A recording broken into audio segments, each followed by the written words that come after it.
الحمد لله رب العالمين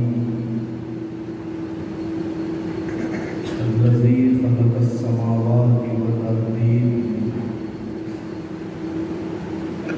وخلق الإنسان من الماء والطين ثم علمه البيان والتبيين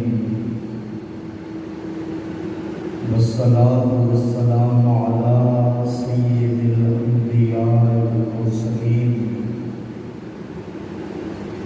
سيدنا ومولانا محمد رحمة للعالمين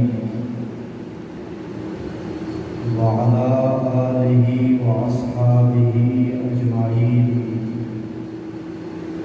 أما بعد فأعوذ بالله من الشيطان الرجيم.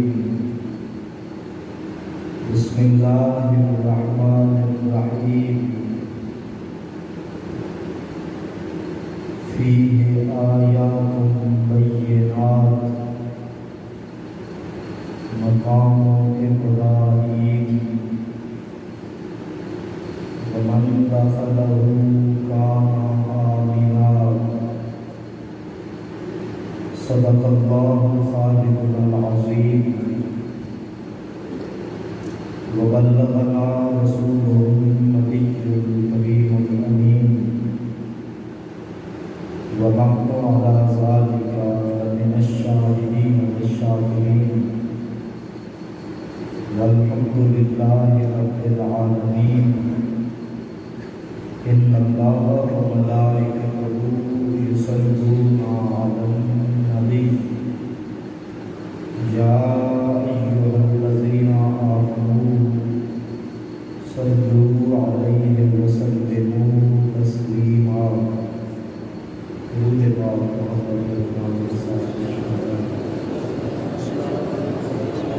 الصلاة والسلام عليك يا سيدي يا رسول الله وعلى آلك وأصحابك يا سيدي يا رحمة للعالمين. واجب القدر معزز ومحترم وزیر وزارت الشان قابل سخت تعظیم و تکریم معزز حاضرین و سامعین، اللہ کریم جل جلالہ و نوالہ کا بے پناہ لطف و کرم اور انعام و احسان جس ذات کریم وحدہ لا شریک نے اپنے حبیب پاک صاحب اولاد حضور محمد مصطفیٰ احمد مجتبیٰ صلی اللہ علیہ وآلہ وسلم کے مبارک وسیلہ آپ کی بے مثال نسبتوں سے آج پھر ہمیں جمعہ شریف کی مبارک گھڑیاں اپنے حضور حاضری کی توفیق عطا فرمائی. دعا ہے خداوند قدوس اس حاضری کو صالح جمیل کو شرف و قبول عطا فرمائے اور ہمارے لیے دارین میں سعادت کا سبب بنائے. حاضرین گرامی، گزشتہ تقریباً ایک ماہ سے بیت اللہ شریف کے فضائل اور حج کے مسائل کے متعلق معلومات جاری ہیں. آج کی گزارشات بھی اسی کا حصہ ہے.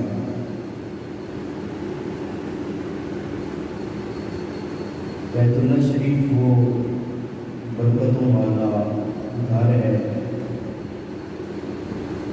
جس کو ہدایت کا مرکز بھی کہا گیا،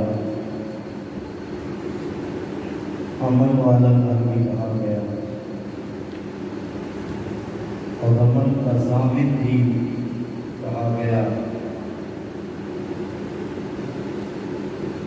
ثواب اور اجر کا مرکز بھی کہا گیا۔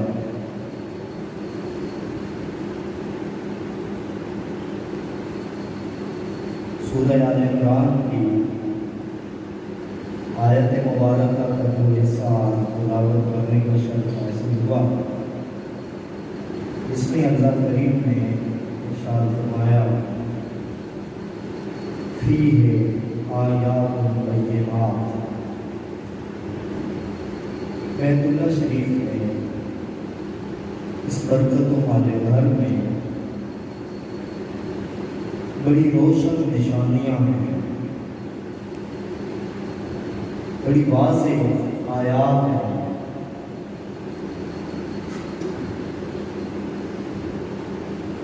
آپ پہلی بات یہ ہے کہ آیت کیا ہوتی ہے،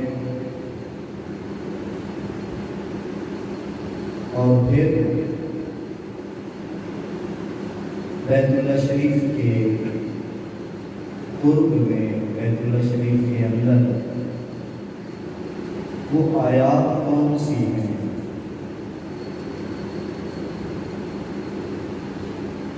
آیت کہتے ہیں یہ ایک جامع اور مختصر سی تعریف ہے اس چیز کو جس تک بندہ پہنچ جائے تو وہ اللہ تک پہنچا ہے، اس کو آیت کہتے ہیں۔ معجزات کو قرآن مجید میں تقریباً 37 مرتبہ آیات کہا گیا، لفظ آیت سے معجزہ کو بیان کیا گیا۔ حضرت عیسیٰ علیہ السلام کے متعلق، حضرت موسیٰ علیہ السلام کے متعلق، حضرت صالح علیہ السلام کے متعلق۔ تو یہ آیت وہ چیز ہے کہ جو اللہ تعالیٰ کی معرفت، اللہ تعالیٰ کی پہچان، اللہ تعالیٰ کی قدرت پر دلیل ہوتی ہے، اور اس میں اہل عرب آیت اس درخت کو بھی کہتے تھے جو لب و لب صحرا میں اکیلا ہوتا، اور اس درخت کا لوگ آرام کرنے کے لیے سہارا بھی لیتے اور اس کو نشانی اور علامت بنا کر اپنی منزل کا تعین بھی کرتے۔ اس درخت سے فلاں سمت میں کون سا شہر ہے، فلاں طرف کون سا شہر ہے، تو جو ایسا درخت ہوتا اس کو آیت الدال کہتے ہیں، کہ صحرا میں بھٹکے ہوئوں کو رستہ دکھانے والا۔ تو جو آیات ہوتی ہیں وہ بھٹکے ہوئوں کو، بھولے ہوئوں کو، جنہیں سمجھ نہ آ رہا ہو انہیں سمجھا کر اللہ تعالیٰ کا رستہ بھی بتاتی ہیں، اللہ تعالیٰ کا پتہ بھی بتاتی ہیں، اللہ تعالیٰ کی پہچان کا سبب بھی ہوتی ہیں، اور اللہ تعالیٰ تک رسائی کا راستہ بھی ہوتی ہیں۔ انہیں آیات کہا جاتا ہے۔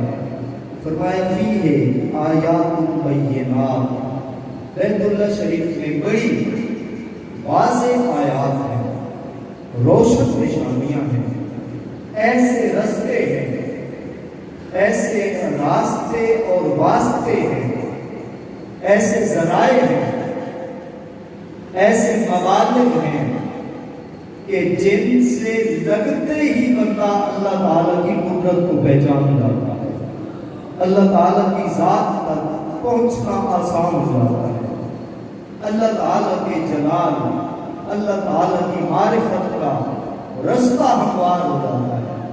وہ آیات ہیں۔ اب وہ کون سی ہے، وہ کون سی، یہ الگ بات جو ایک تفصیل سے عرض کی جا رہی ہے، فرشتوں کا نازل ہونا، دعاؤں کا قبول ہونا، گناہوں کا معاف ہونا، یہ ساری نہ محسوس ہیں نہ مبصر ہیں۔ ان باتوں کو، ان چیزوں کو ہم دیکھ بھی نہیں سکتے، ہاتھ بھی نہیں لگا سکتے۔ یہ احساس کی حد تک ہے کہ دل میں کسی حد تک محسوس کر سکتا ہے انوار و تجلیات کے نزول کو۔ تو آیات بینات ان کے لیے محسوس ہونا بھی ضروری ہے، یعنی ہاتھ سے ٹچ کیا جا سکے، مبصر ہونا بھی ضروری ہے، جس کو آنکھ سے دیکھا جا سکے۔ تو وہ کون سی ہیں؟ قرآن مجید کے اگلے حصے نے اس کی وضاحت فرما دی، فرمایا فیہا آیات بینات مقام ابراہیم۔ آیات بینات ہیں کثیر تعداد میں، بہت زیادہ۔ ان میں سے ایک مقام ابراہیم ہے۔ مقام ابراہیم ہے۔ مقام ابراہیم کیا چیز ہے؟ مقام ابراہیم چراغ ہوئم، کس سے مقام ابراہیم کہتے ہیں؟ ایک پتھر جس پر حضرت ابراہیم علیہ السلام کے دونوں قدمین شریفین کا نشان موجود ہے، اسے مقام ابراہیم کہتے ہیں۔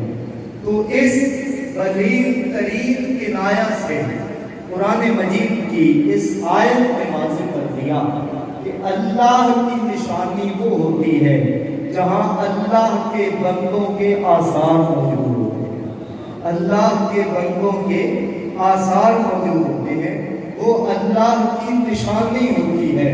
وہ کہیں بھی ہو، یہ بات کھلی ہے، وہ کہیں بھی ہو، وہ مکہ شریف میں ہو پھر بھی، مدینہ طیبہ میں ہو پھر بھی، مینا میں ہو پھر بھی، مزدلفہ میں ہو پھر بھی، عرفات شریف میں ہو پھر بھی، جدہ شریف میں ہو پھر بھی، بدر و احد میں ہو پھر بھی، خندق میں ہو پھر بھی، وہ بغداد میں ہو پھر بھی، اجمیر میں ہو پھر بھی، سرہند میں ہو پھر بھی، جہاں جہاں اللہ کے بندوں کی نسبتیں ہوتی ہیں، وہی چیزیں شعائر اللہ بھی ہوتی ہیں، آیت اللہ بھی ہوتی ہیں۔ مقام ابراہیم آیت اللہ ہے، تو جہاں حضرت ابراہیم علیہ السلام آپ کے قدمین شریفین لگے وہ آیت اللہ ہے۔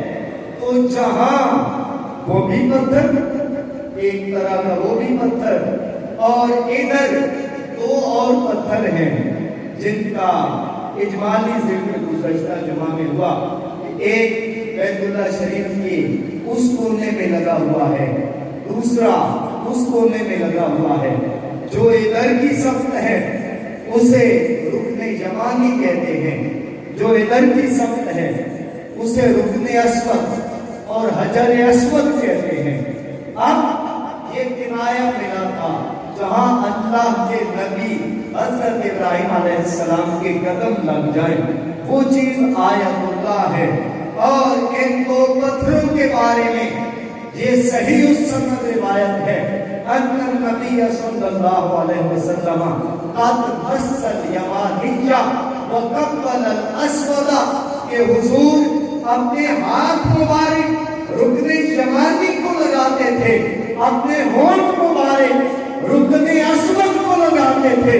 مسئلہ تو واضح ہو گیا آیات بینات میں، اگر وہ پتھر ہے جس پر جناب ابراہیم علیہ السلام کے مبارک قدم لگے، تو جس پر حضور کے ہاتھ لگے ہو وہ رکن یمانی بھی ہے، جس پر حضور کے ہونٹ لگے ہو وہ حجر اسود بھی آیت اللہ ہے، وہ اللہ کی نشانیاں ہیں۔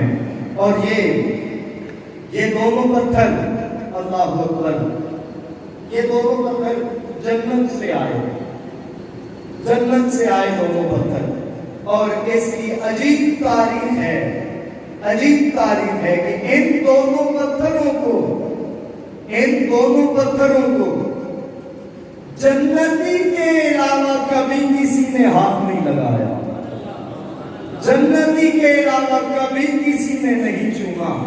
اس کو ابن حجر اسقلانی رحمۃ اللہ تعالی علیہ آپ نے فتح الباری شرح صحیح بخاری میں نقل کیا ہے کہ ان دو پتھروں کو صرف جنتیوں نے ہاتھ لگایا اور فرماتے ہیں کہ وہ حدیث پاک جس کو دنیائے حدیث میں قضاء امین کے عنوان سے یاد کیا جاتا ہے، وہ اس کی روشن دلیل ہے کہ حجر اسود شریف کو جب کعبۃ اللہ شریف میں نصب کرنے کا وقت آیا، پہلی بار جب نصب کیا، حضرت اسماعیل علیہ السلام اٹھا کے لائے، حضرت ابراہیم نے نصب فرمایا، باپ بھی جنتی بیٹا بھی جنتی۔ اور جب اہل مکہ نے قریش مکہ نے تعمیر کیا، اس وقت ابھی سرکار نے اعلان نبوت تو نہیں فرمایا تھا، لیکن ان کے جھگڑا کی حکمت یہی تھی۔ طلباء علماء تشریف فرما ہے، تفصیل آپ جانتے ہیں، جھگڑا ہو گیا، 4 بڑے قبیلے تھے، چاروں کہتے تھے ہم نصب کریں گے، اگر دوسرا کرے گا انہوں نے خون کے پیالے میں انگلیاں دبو کے قسم اٹھائی۔ یہ اہل عرب کی سب سے بڑی قسم ہوتی تھی کہ ہمارا خون بہ جائے گا، سر کٹ جائے گا، یہ کام ہم ہی کریں گے، کسی دوسرے کو نہیں کرنے دیں گے۔ اللہ اکبر، پھر اتفاق رائے ہو گیا، رات گئے تک حرم مقدس میں بیٹھ کر باتیں کرتے رہے اور کہا یار لگانا تو کسی نے ہے ہی نہ، چلو ایک بات پہ اتفاق کر لیتے ہیں۔ اتفاق کس پر ہوا کہ یہیں بیٹھتے ہیں، صبح سب سے پہلے اس دروازے سے جسے آج باب السلام کہتے ہیں، یہ تب بھی باب السلام تھا، آج بھی باب السلام ہے، کیوں نہ ہو، وہاں سے سلامتی دینے والا آ رہا تھا، سلامتی بانٹنے والا آ رہا تھا۔ تو کہتے ہیں اس دروازے سے جو سب سے پہلے آئے گا نا، اس نے جو فیصلہ کر دیا ہمیں قبول ہے، جو فیصلہ کر دیا۔ اور دیکھا تو حضور تشریف لائے صلی اللہ علیہ وآلہ وسلم، چاروں قبائل کے اکابرین اور سرداروں نے جب سرکار کو دیکھا نا تو چاروں قبائل کے آدمی بیٹھے تھے اور وہ بلا ساختہ بول اٹھے، قد جاء الامین، قد جاء الامین، یہ ایماندار آ گئے ہیں، ہم جانتے ہیں جو فیصلہ بھی ہوگا ٹھیک ہوگا، اس پہ ہمیں یقین ہے۔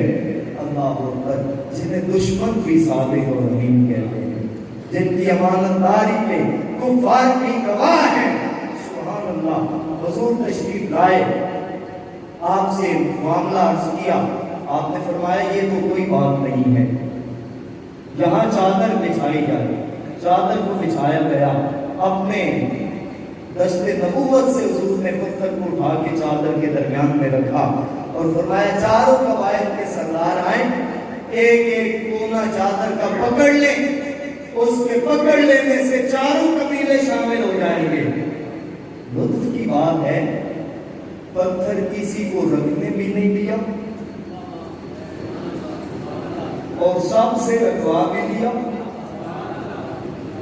سبھی شامل بھی ہو گئے اور کوئی بھی شامل نہ ہوا۔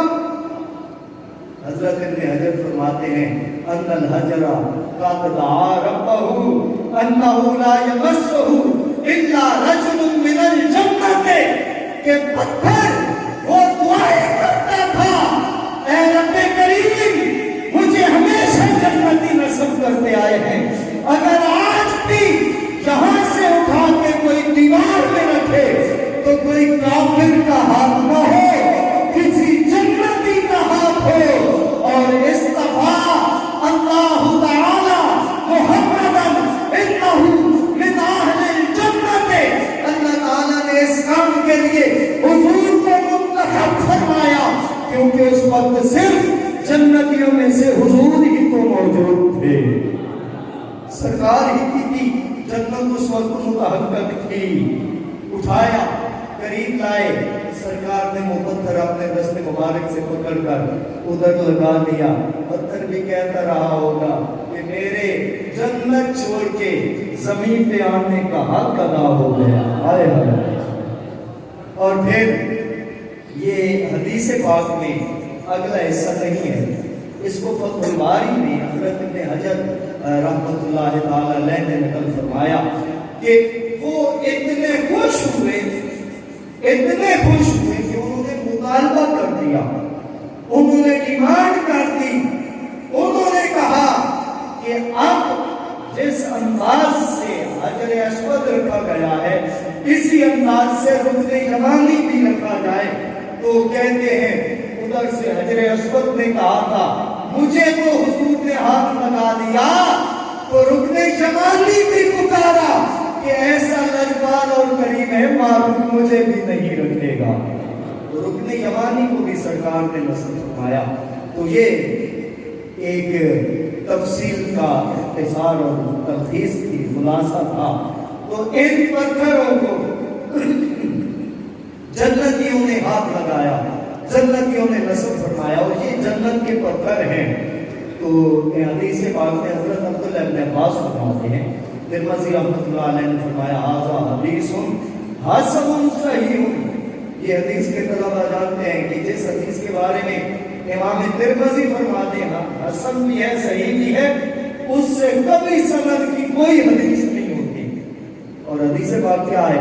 نزل الحجر الاسود من الجنت وهو اشد بیاضا من اللبن، کہ جب حجر اسود شریف جنت سے نازل ہوا تھا تو اتنا سفید تھا کہ دودھ سے زیادہ سفید، اشد بیاضا من اللبن۔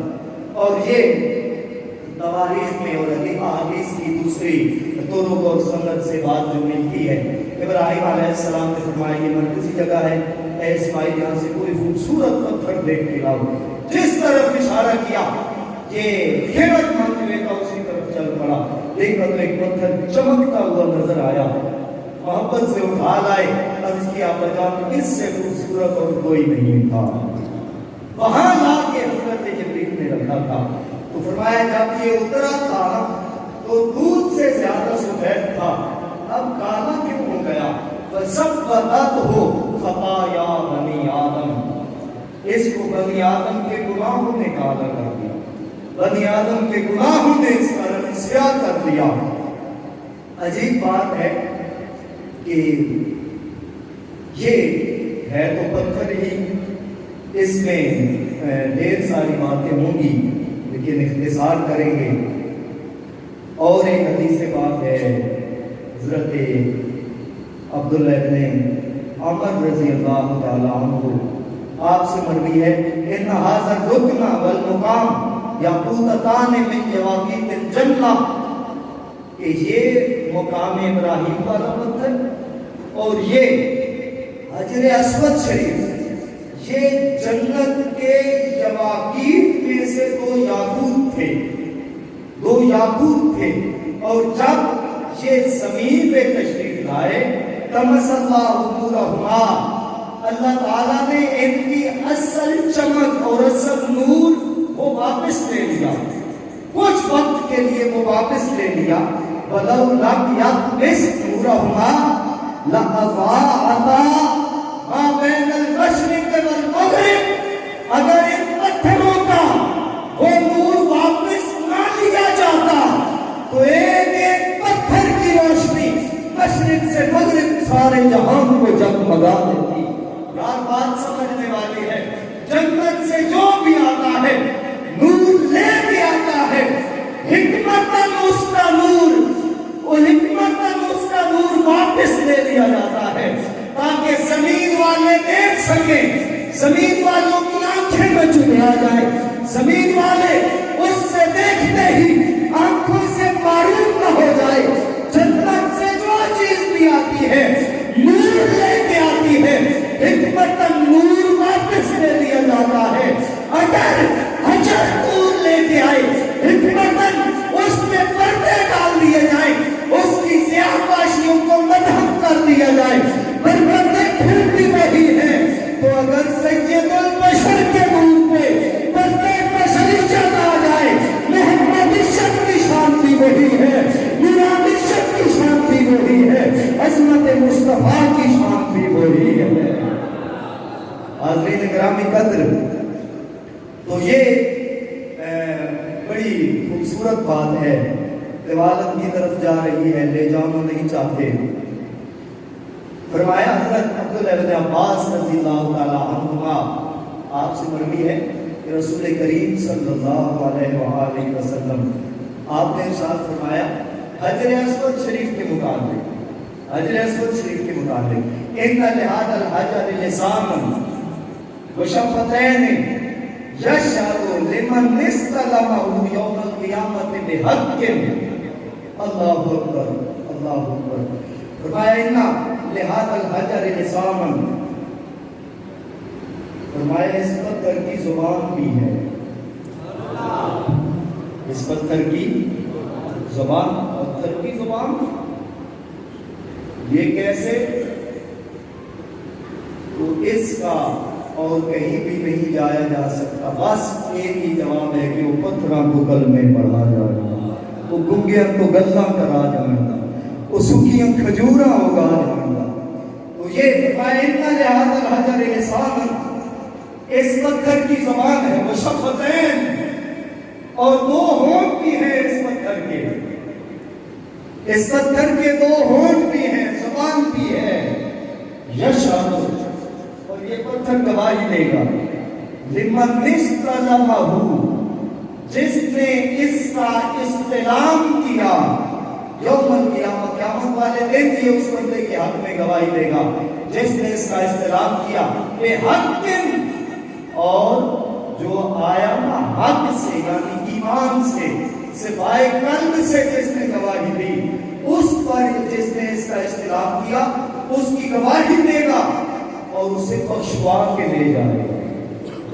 اسے بخشوا کے لے جائے گا یہاں ٹھہر کر ایک حدیث پاک جو اکثر آدھی بیان کی جاتی ہے اور پھر دکھ کی بات کہ اہل سنت کے کتب بھی آدھی حدیث پاک بیان کرتے ہیں آدھی چھوڑ دی جاتی ہے حضرت عمر بن خطاب رضی اللہ تعالی عنہ امیر المومنین طواف فرما رہے ہیں اور جب حجر اسود شریف کے سامنے آئے فرمایا ایھا الرکن الاسود انت الحجر لا تضر ولا تنفع آئے ہائے لو ما رأیت رسول اللہ صلی اللہ علیہ وسلم یقبلک لن اقبلک آیا ہے کالے رنگ کے پتھر ہے تو پتھر ہی نا لا تضر ولا تنفع نہ نفع دے گا نہ نقصان میں عمر کبھی تجھے نہ چومتا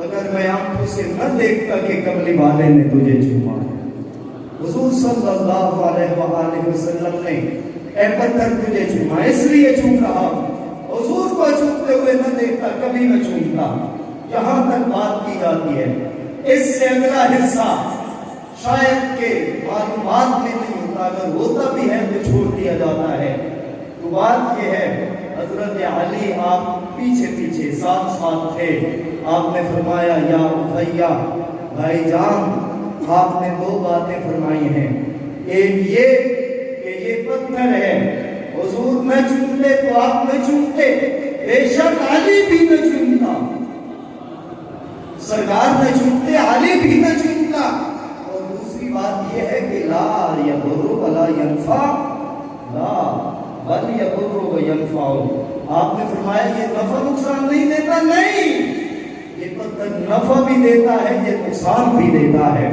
سمیت بے زلیہ ان رسول اللہ صلی اللہ علیہ وسلم تعالی یاتی بصورت الرجل وله لسان وله جسد وله شفتین ویشهد بنفاق المنافقین وکفر الکافرین وایمان المؤمنین فرمایا مولا کائنات حضرت علی المرتضیٰ نے کہ میں نے اپنے کانوں سے سنا حضور فرما رہے تھے یہ پتھر قیامت والے دن انسان کے جسم میں آئے گا انسان کی طرح قدم ہوگا اس کے ہونٹ ہوں گے اس کی زبان ہوگی یہ کافروں کے کفر کی گواہی دے گا منافقوں کے نفاق کی گواہی دے گا اور مومنین کے ایمان کی گواہی دے گا تو جن کے کفر اور منافقت کی گواہی حجر اسود نے دے دی وہ بھی قبول ہوگی جن کے ایمان کی گواہی حجر اسود نے دے دی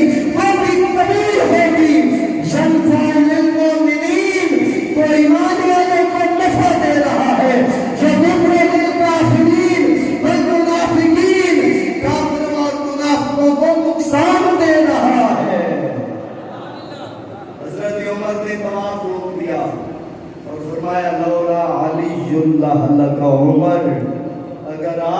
علی نہ ہوتے تو عمر رستے سے کہیں اور جا رہے تھے۔ گرامی مرتبہ سامعین، اس پر یہ قابل غور بات ہے، حجر اسود شریف جنتی ہے، جنتی پتھر ہے، اور اس کے ساتھ جو اس سے سب سے بڑی نسبت جو حضرت عمر نے ارشاد فرما دی کہ اس کو، اور یہ دیکھیں نا حضرت عبداللہ بن عباس کی حدیث پاک میں صرف دو باتیں ہیں، اس کی زبان ہوگی اور اس کے ہونٹ ہوگے۔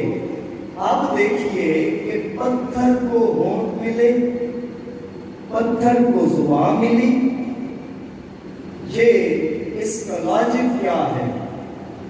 اس لیے کہ اس کو کسی کے ہونٹ لگ گئے تھے، اس پر کسی کی زبان اقدس کا مبارک وہ آب رحمت کی جھاگ سے پاکیزہ لعاب شریف لگ گیا تھا، تبھی تو زبان والا بھی ہو گیا، ہونٹوں والا بھی ہو گیا ہے پتھر۔ اور پھر یہاں حضرت عبداللہ بن عباس کی حدیث پاک ہے، لمن استلمہ، جو اس کا استلام کرے گا، تین چیزیں ہیں، تین چیزیں، ایک ہے تقبیل حجر، ایک ہے مس حجر، ایک ہے استلام حجر۔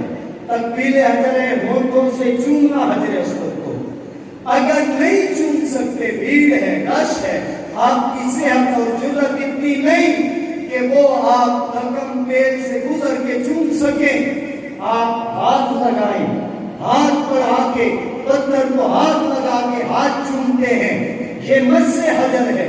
وہاں بھی نہیں جا سکتے کہ ہاتھ لگے، ادھر دور سے جہاں ساوی بتی سبز بتی لگی ہوئی ہے اس کے سامنے آ کے ہاتھ بلند کر کے سلام کریں، سلام کریں، بسم اللہ اللہ اکبر کہیں۔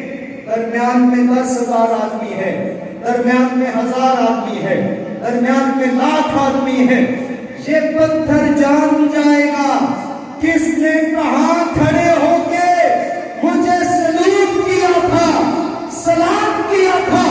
جس پتھر کو حضور کے مبارک ہونٹ لگ جائے اسے یہ شاد ملتی ہے، قیامت والے دن بتائے گا کس نے چوما تھا، کس نے ہاتھ لگایا تھا، کس نے سلام کیا تھا۔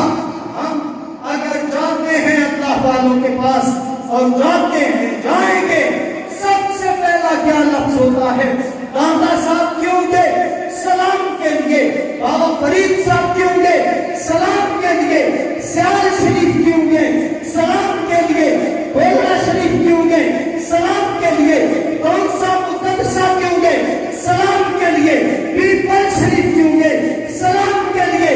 ان کو سلام ایسے نہیں کرتے، جہاں حضور کے ہونٹوں کی نسبت ہو وہاں سلام والوں کو حجر نہیں بھولنے دیتا، جہاں حضور کے مبارک ہاتھوں کی نسبت ہو وہاں سلام والوں کو وہ بشر نہیں بھولنے دیتا۔ جب حجر نہیں بھول سکتا تو بشر کیسے بھول جائے گا؟ فطرتاً حجر غیر ذویل عقول ہے، حجر نامعقول ہے، حجر کا بولنا محال ہے، حجر کا سمجھنا محال ہے، حجر کا دیکھنا محال ہے، حجر کی گواہیاں محال ہیں۔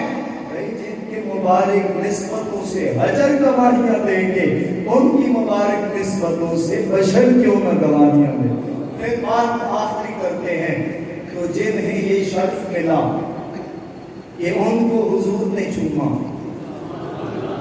اور میں نے پڑھا کہ 36 صحابہ کرام وہ ہیں، 36 صحابہ کرام کہ جب بھی حضور سے ملتے رسول اللہ صلی اللہ علیہ وآلہ وسلم آپ ان کی پیشانی کو چومتے تھے۔